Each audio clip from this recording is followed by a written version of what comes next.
All right, it's Wednesday, December 20th. I'm buying some SPY 480 puts here at 478. This is on the 15-minute chart. I'm playing for a potential reversal here, or at least a little pullback. On the day, for the third day in a row, we've had our two pushes up from the morning. Then we had the red bar here. So I'll look for price not to make another run up to those highs.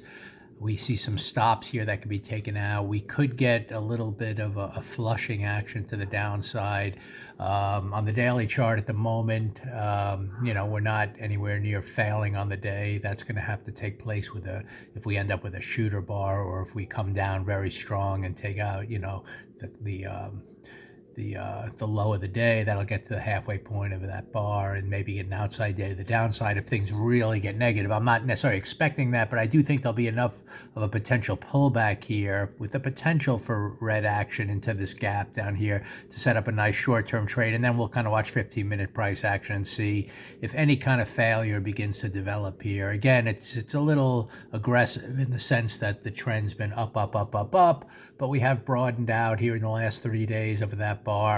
3 days in a row up, two pushes up with a red bar with some stops. I think the better trades here on the upside are gonna be after liquidity's taken out on the downside first. So let's see if that unfolds here in the afternoon, a little bit of red action, and if so, then kind of monitor the 15-minute chart.